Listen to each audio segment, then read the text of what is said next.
అందరికీ నమస్కారం. సరోహిణీస్ cooking welcome to my channel. ఈరోజు నేనైతే నాటుకోడి గుడ్ల సేరు ఫ్రై చేస్తున్నాను.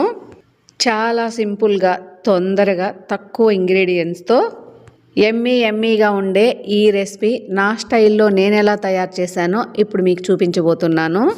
ముందుగా దీనికోసం నేనైతే చిన్న చిట్టి కోడిగుడ్లు, గుడ్డు పేగు, లివర్ తీసుకున్నాను.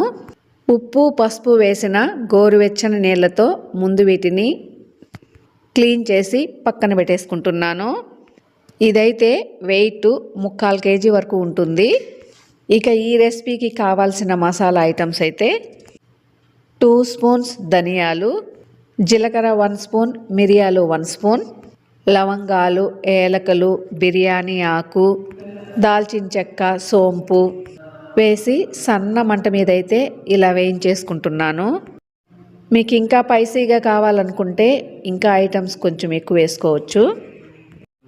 ఈ మసాలా ఐటమ్స్ మొత్తం సన్న మంట మీద వేయించుకుంటేనే టేస్ట్ బాగుంటుంది.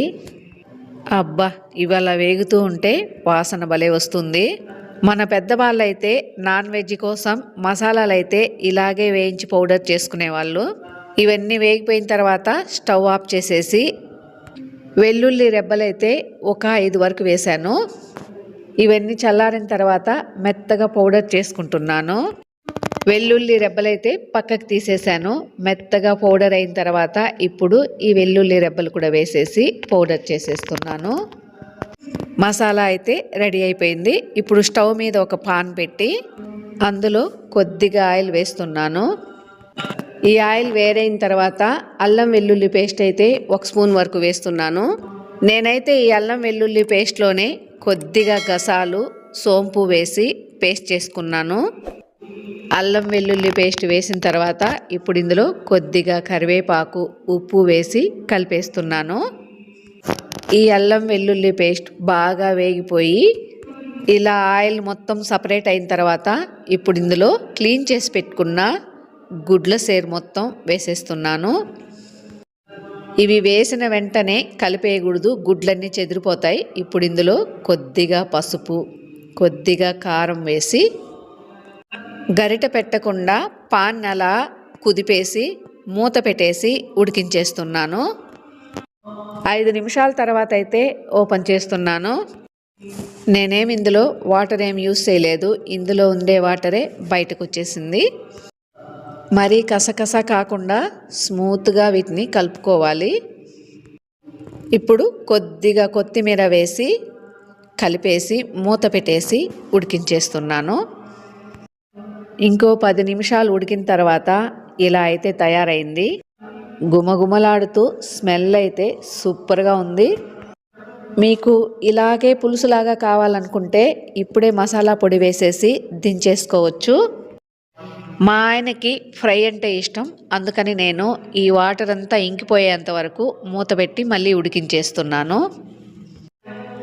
కర్రీ అయితే రెడీ అయిపోయేసింది, అంతా బాగా ఉడికిపోయేసింది.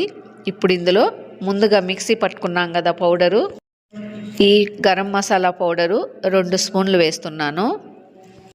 ఇప్పుడు ఇందులో కొద్దిగా కొత్తిమీర వేసి కలిపేస్తున్నాను. ఈ మసాలా పౌడర్ మొత్తం కర్రీలో బాగా కలిపేసిన తర్వాత మూత పెట్టేసి 2 నిమిషాల తర్వాత అయితే స్టవ్ ఆఫ్ చేసేస్తున్నాను.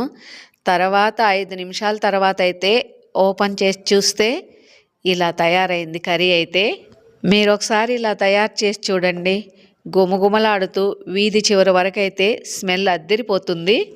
పిల్లలు, పెద్దలు చాలా ఇష్టంగా తింటారు. ఇది రోటీ చపాతీలేకైతే ఇంక చెప్పాల్సిన అవసరం లేదు, అంత బాగుంటుంది. ఎంత కలర్ఫుల్గా ఉందో కదా, చూస్తుంటేనే నోరూరిపోతుంది కదూ. వీటిలోకే కాదండోయ్, సంగటి, రైసు, ఇడ్లీ, దోశ దేంట్లోకైనా చాలా బాగుంటుంది ఇది టేస్ట్ అయితే. ఇకెందుకు ఆలస్యం, మీరు కూడా ఒకసారి ఇలా తయారు చేసుకొని మీకు ఎలా వచ్చిందో కామెంట్ బాక్స్లో తెలియచేయండి. నా వీడియోస్ మీకు నచ్చినట్లయితే లైక్ చేయండి, షేర్ చేయండి, సబ్స్క్రైబ్ చేసి సపోర్ట్ చేయండి. Thank you for watching.